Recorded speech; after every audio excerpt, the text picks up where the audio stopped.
اس دنیا میں جرائم اور پاپ کرنے نہیں آئے، اس دنیا میں رشوت لینے نہیں آئے، اس دنیا میں چوری ڈکیتی کرنے نہیں آئے۔ اس دنیا میں کیوں آئے ہو؟ اللہ اکبر۔ دنیا میں آنے کا مقصد یہ ہے اس دنیا میں رہ کر اس دنیا کی تیاری کرو۔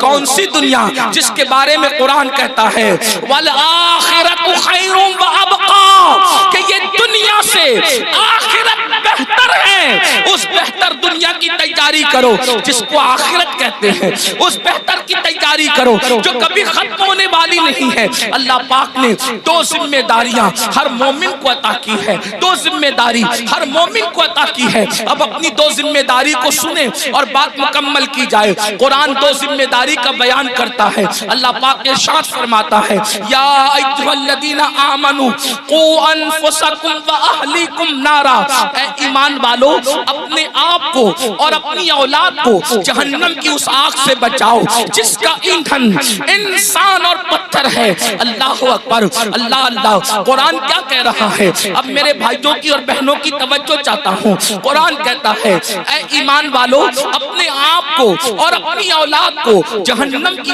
آگ سے بچا لو۔ یہ جہنم کی آگ کیا ہے؟ تو قرآن کہتا ہے وقودها الناس والحجارہ، جس کا ایندھن انسان اور پتھر ہے، یعنی وہ لکڑیوں سے نہیں سلگائی گئی، یعنی وہ کوئلوں سے نہیں سلگائی گئی، بلکہ اللہ اللہ جہنم کی آگ پتھر سے اور انسانوں سے سلگائی جائے گی۔ اللہ کے حبیب غیبدہ نبی صلی اللہ علیہ وآلہ وسلم کا فرمان سنو۔ جہنم کیا ہے؟ جہنم کی آگ کیا ہے؟ جہنم کے دہکتے ہوئے شعلے کیا ہے؟ اللہ اکبر۔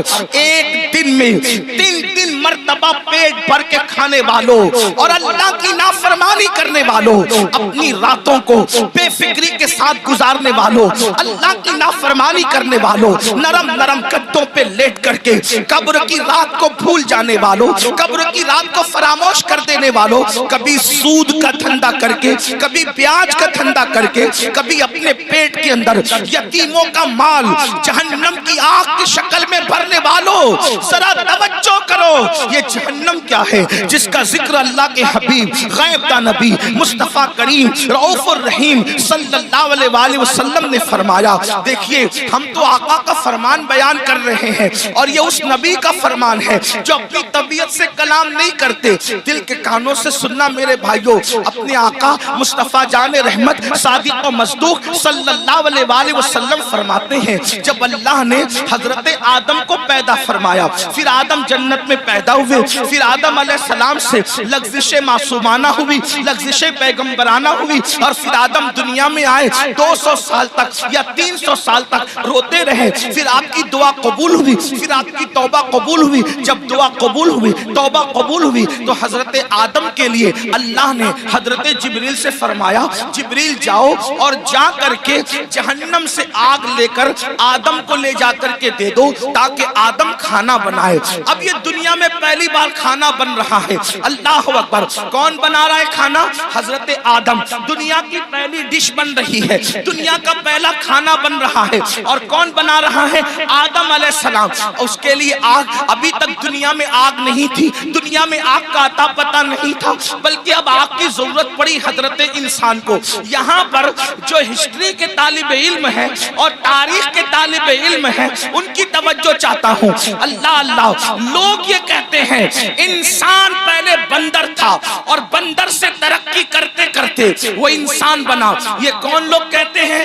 وہ لوگ کہتے ہیں جو انسانیت کے ٹھیکیدار بنے ہوئے ہیں۔ کیا کہتے ہیں؟ انسان پہلے بندر تھا اور وہ ترقی کرتے کرتے انسان بنا۔ انسان پہلے ننگا گھومتا تھا، پھر ننگے سے پتے باندھنے لگا، پھر یہ کرنے لگا، پھر وہ کرنے لگا، پہلے جھک کے چلتا تھا بندر کی طرح، پھر یہ ہو گیا، پھر وہ ہو گیا۔ انسانیت کے لیے اس سے بڑی گالی کچھ نہیں ہو سکتی۔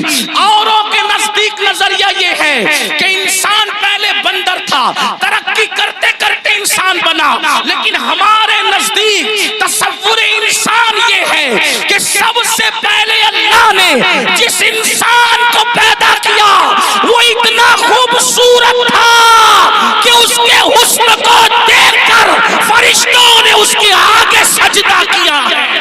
نعرہ تکبیر، نعرہ رسالت، مسلک اعلی حضرت حضور سید امین القادری صاحب قبلہ، حضور فیضان اختر۔ انسانیت کو گالی دینے والے وہ لوگ جو کہتے ہیں انسان بندر تھا، واللہ پہلا انسان آدم علیہ السلام ہے، اور آدم اتنے خوبصورت تھے کہ حسن آدم کو دیکھ کر ملائکہ رشک کرنے لگے۔ حضرت بیدم شوارسی کہہ رہے ہیں اب آدمی کچھ اور ہماری نظر میں ہے، اب آدمی کچھ اور ہماری نظر میں ہے، جب سے سنا ہے یار لباس بشر میں ہے۔ کون کہتے ہیں ہمارا پہلا آدمی تو آدم ہے، بلکہ آدمی آدم ہی سے بنے۔ حضرت آدم علیہ السلام نور محمدی لے کر آئے، لیکن یہ تفصیل اس پر نہیں عرض کرتا۔ بات کیا عرض کر رہا تھا، پہلا کھانا بن رہا ہے، اللہ نے جبریل علیہ السلام کو حکم دیا جاؤ دنیا میں آگ نہیں ہے آگ لا۔ پہلی بار دنیا میں آگ آئی، حضرت جبریل گئے، حضرت مالک سے کہا، کون مالک؟ یہ حضرت مالک جہنم کے داروغہ ہیں، یعنی جہنم کا پورا نظام سسٹم اللہ نے ان کو سونپ رکھا ہے۔ تو حضرت مالک علیہ السلام کے پاس جبریل کہتے ہیں، جبریل علیہ السلام کہتے ہیں مالک حضرت آدم کو آگ کی ضرورت پیش آئی ہے، اس لیے جو ہے مجھے آگ دیجیے۔ اب ذرا توجہ کرنا، جہنم سے آگ دنیا میں آ رہی ہے۔ حضرت مالک نے کہا کتنی آگ چاہیے؟ کھانا پکانے کے لیے آدم کو آگ چاہیے، ایک کھجور اتنی، کھجور جتنی ہوتی ہے کھجور اتنی آگ مجھے دے دیں تاکہ میں آدم کو لے جا کر کے دے دوں۔ حضرت مالک نے کہا اے جبریل اگر کھجور اتنی آگ آپ جہنم سے دنیا میں لے کر جائیں گے تو ساری زمین بھی جل جائے گی، آسمان بھی جل کر بھسم ہو جائیں گے، نہ زمین برداشت کر سکتی ہے نہ آسمان برداشت کر سکتا ہے۔ کھجور اتنی آگ دنیا میں گئی تو پوری زمین اور آسمان جل کر کے راکھ ہو جائیں گے۔ پھر اس کے بعد حضرت جبریل نے کہا اے مالک آدھی کھجور جتنی مجھے جہنم کی آگ دے دیجئے تاکہ میں ان کو لے جا کر کے دے دوں۔ تو حضرت سیدنا جبریل امین نے جب کہا آدھی کھجور اتنی جو ہے وہ جہنم کی آگ دے دو، تو تب حضرت مالک نے کہا اگر میں نے آدھی کھجور اتنی آگ دے دی تو بھی یہ حال ہوگا کہ دنیا میں آسمان سے کبھی بارش نہیں ہوگی، کبھی پانی نہیں برسے گا، اس لیے آپ آدھی کھجور اتنی بھی آگ نہ لے کر جائیں۔ تو پھر کہا کتنی؟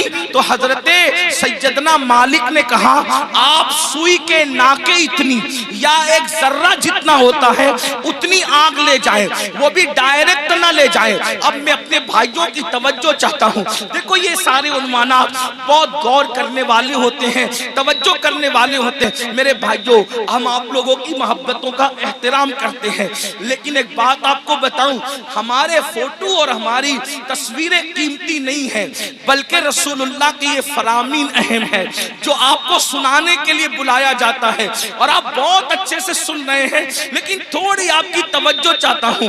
اتنی لمبی روایت میں نے پڑھی، اب اصل جو ہے وہ جس مقصد کے لیے پڑھی وہ یہ ہے، حضرت جبریل نے ایک کھجور اتنی آگ مانگی، منع کیا گیا، آدھی کھجور اتنی آگ مانگی، منع کیا گیا کہ بارش نہیں ہوگی آسمان سے، پھر ایک ذرے کے برابر آگ دی گئی۔ تو حضرت مالک نے کہا اس کو بھی ڈائریکٹ نہ لے جائیں بلکہ اس کو پہلے دھلا جائے۔ تو ذرہ برابر آگ حضرت جبریل کو حضرت مالک نے دیا، 70 مرتبہ جبریل علیہ السلام نے اس جہنم کی آگ کو رحمت کے پانی سے دھویا، اس کو واش کیا، دھویا، اور 70 بار دھونے کے بعد پھر اس آگ کو ذرہ برابر دنیا میں لایا گیا۔